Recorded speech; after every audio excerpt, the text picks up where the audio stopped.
Assalamualaikum warahmatullahi wabarakatuh.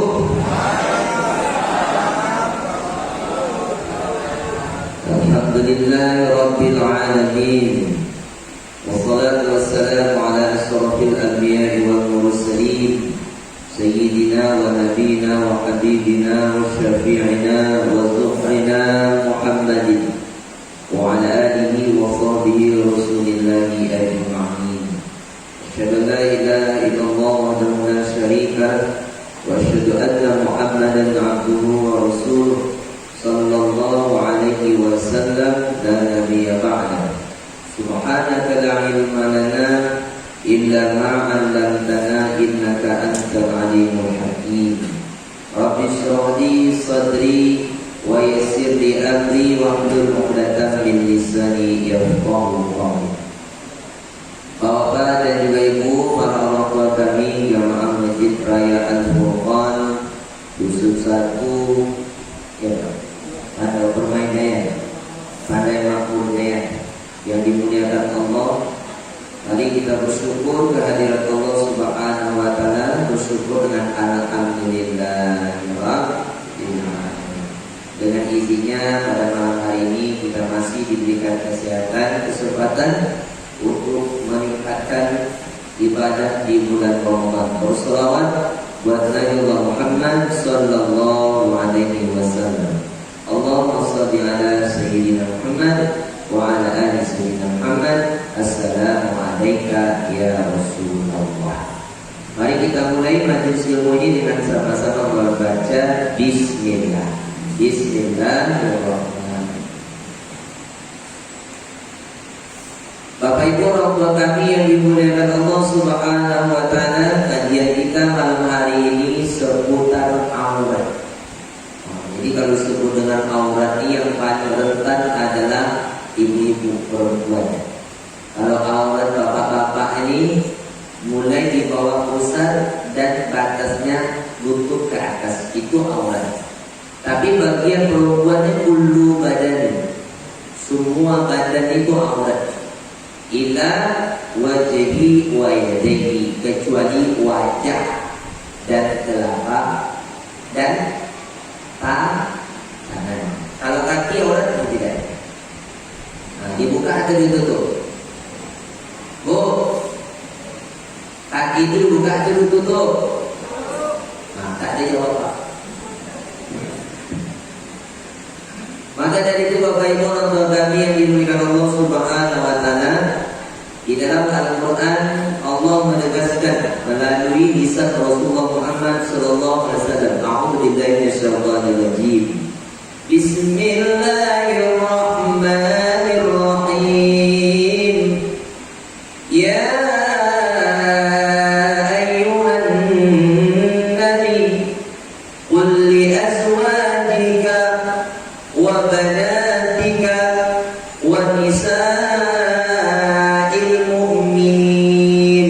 Hai Nabi, qul, katakan kepada istri-istrimu, wa banatika, dan anak perempuanmu, yudnina 'alaihinna min jalabibihinna, hendaklah mereka menutup auratnya, memakai pakaian kerudung, menutup aurat dengan kain kudung.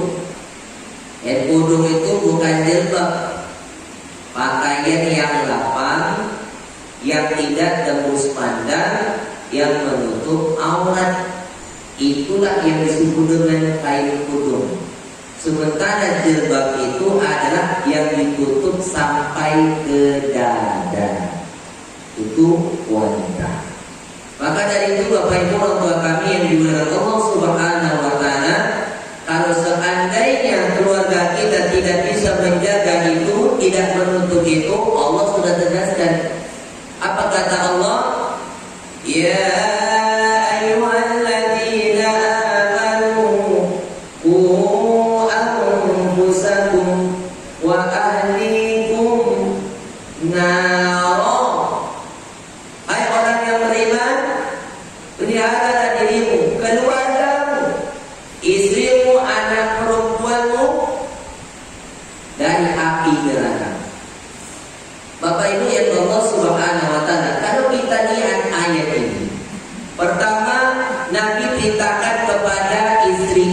istrinya, anak perempuannya, dan istri orang yang beriman, hendaklah menutup aurat.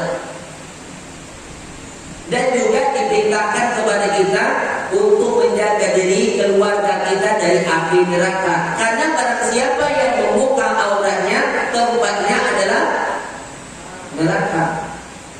Maka di dalam hadis yang paling banyak masuk neraka itu siapa? Itu dia. Tak adil lah Ustaz. Apakah dikarenakan jumlah wanitanya lebih banyak? Betul, boleh jadi. Tapi Bapak Ibu, rumah ibadah masjid-masjid kalau tak ada ibu-ibu tak ada kan? Tapi wanita yang bagaimana yang disebutkan tadi? Nah, maka dari itu Bapak Ibu orang tua kami yang Allah Subhanahu wa taala, kalau kita lihat banyak penghuni neraka itu adalah wanita yang bagaimana? Jadi kalau kita di rumah tangga ada keluarga kita, sebenarnya istri ini lebih mudah masuk surga sebenarnya. Ibu-ibu ini lebih gampang daripada bapak-bapak. Walaupun istri ini, walaupun perempuan ini, pertama hanya mengerjakan sholat 5 waktu saja, tak pernah sholat sunat, hanya mengerjakan puasa Ramadan yang wajib saja, tak pernah puasa sunat, tapi dia taat kepada suaminya, itu gampang masuk surga. Tapi kalau suami belum tentu. Walaupun suaminya rajin ibadah, taat ibadah, rajin ke masjid, rajin puasa sunat, sementara di rumah tangganya dia biarkan anak dan istrinya tidak menutup aurat, dia biarkan istrinya mencat rambutnya sampai 3 warna rambutnya macam kudu belang, dia biarkan anak perempuannya tidak memakai pakaian yang layak, istrinya dipakai pakaian 3/4, pakaian anaknya dia biarkan, maka sesungguhnya suami tersebut tidak akan bisa masuk surga. Dia termasuk dalam golongan dayus. Apa itu dayus? Nanti di akhirat Allah tidak melihatnya. Kenapa? Dia cuek kepada keluarganya, dia tidak malu kepada mahramnya, dia biarkan anak perempuannya pergi bebas dengan laki-laki yang bukan dengan mahramnya. Pak, Bu, ya, saya permisi ya bawa anak bapak ibu. Oh, tak boleh. Sebentar aja lah Pak. Tak boleh. Dekat rumah Pak, tak boleh. Pokoknya tidak. Sebentar ya Pak, tak boleh. Nanti kami bawakan sakti Pak awal. Ada ulang. Maka dari itu Bapak Ibu orang tua kami yang dimuliakan Allah Subhanahu wa taala, ketegasan orang tua itu penting. Jadi kalau kita belajar dari pengalaman dahulu, orang tua dulu, masya Allah, keras-keras, mengajarkan kepada kita itu keras, mendidik kita keras. Kita aja mau ngomong sepatahnya tak berani depan orang tua, kalau lewat berdiri tak sanggup kita. Hormat dulu dengan orang tua.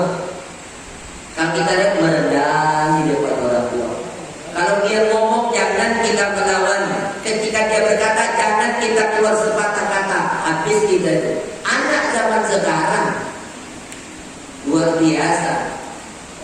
Maka dari itu Bapak Ibu, boleh kita sayang kepada anak, tapi harus tegas dalam pendidikan agama. Ustaz, iya, kami bangga anak kami sudah bekerja. Di mana? Jadi pramugari. Masya Allah. Pramugari itu Pak, Masya Allah. Itulah kadang kalau di pesawat banyak juga pramugari itu yang sopan, tapi yang lebih banyaknya nggak sopan. Pakaiannya terbelah. Kadang-kadang lebih banyak saya kalau di pesawat itu banyak tidur Pak. Kalau dia lewat saya tidur aja. Tapi ketika makan dibangunnya, Pak bangun Pak, terpadam sekali kan? Oh iya, mau makan apa Pak? Nasi goreng atau ikan? Nah ikan aja lah. Bapak minum kopi atau teh? Teh aja lah.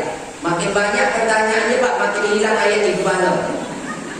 Apalagi kalau sempat dia lewat itu satu jus hilang gitu. Makanya banyak saya tak apa lagi jadi hilang, Pak. Itu pengalaman kalau di pesawat. Maka lebih banyak tidur. Kenapa? Ini pengaruh. Jadi ibu bapak orang tua kami yang dimuliakan Allah Subhanahu wa taala, kalau ingin kita masuk surga, ibu-ibu menjadi peranan penting di rumah tangganya. Taat kepada suaminya. Jangan melawan. Surga istri ada di suami, neraka istri ada di suami. Kalau suaminya Firaun itu neraka bagi istri. Enggak.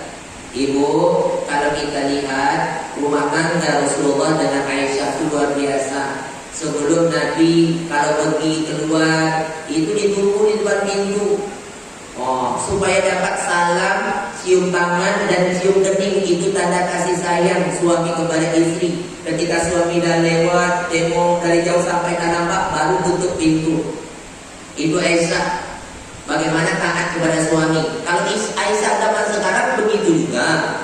Tapi 6 bulan pernikahan aja. Awal-awal menikah. Dek, apa pergi yo? Antum bang. Nah, sedang begitu ada masalah semua. Hati-hati ya bang, 6 bulan pak. Lewat daripada itu. Dek, apa pergi yo? Pilot. Tapi yang saya maksud bukan Aisyah ini. Insya Allah di sini semua kan.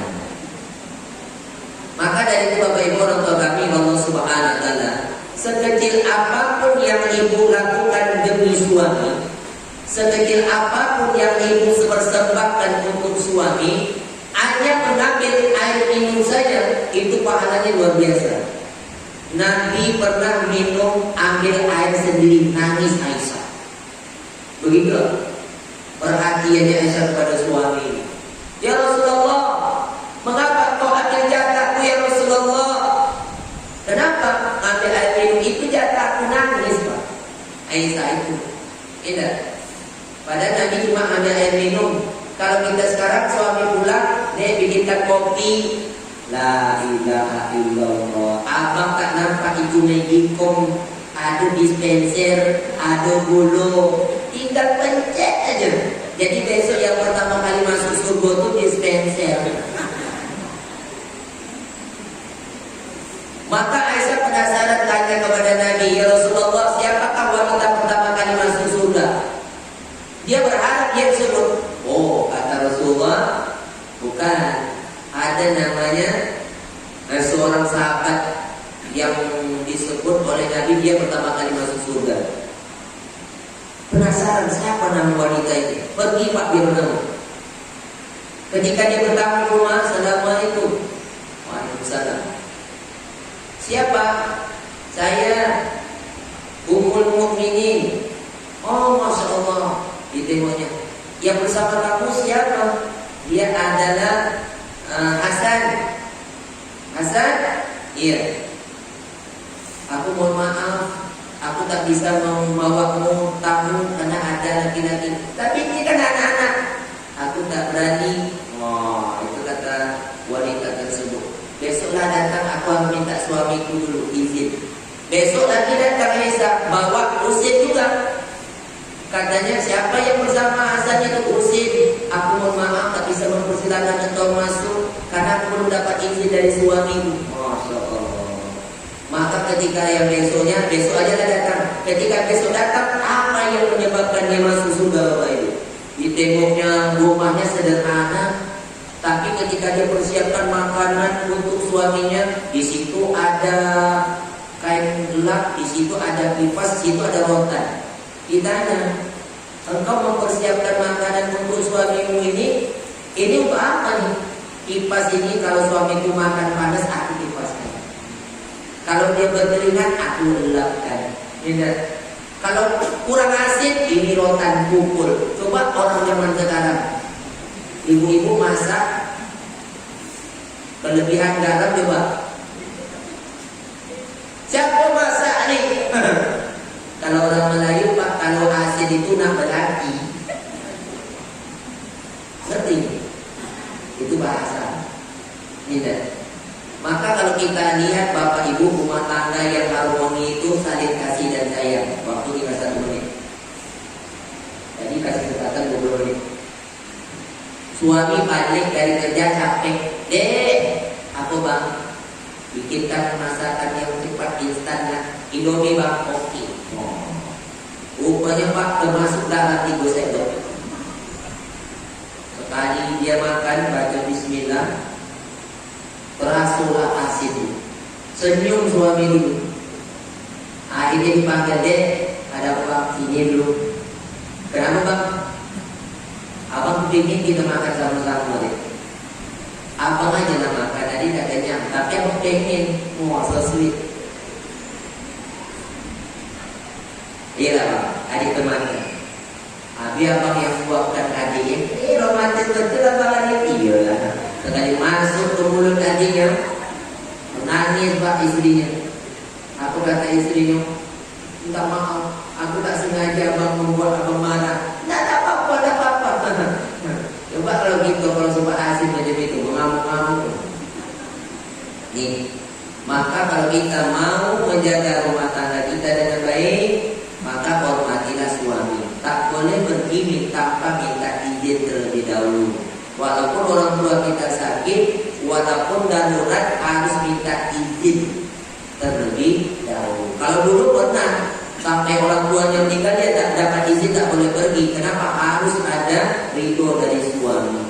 Maka kalau zaman sekarang harus telepon dulu, ya minta izin. Mudah-mudahan aurat rumah tangga terutama bagi anak-anak kita semoga tetap dijaga, dan bagi kita orang tua selalu mengingatkan. Mudah-mudahan kita semua, keluarga kita termasuk keluarga yang sakinah mawaddah warahmah. Mudah-mudahan keluarga yang bermanfaat untuk mendapatkan ridho Allah dan akhirat. Ini dapat saya sampaikan. Terima kasih atas segala perhatian, mohon maaf atas segala kekurangan. Subhanakallahumma rabbana wa bihamdika asyhadu an la ilaha illa anta astaghfiruka wa atubu ilaik. Terima kasih. Assalamualaikum warahmatullahi wabarakatuh.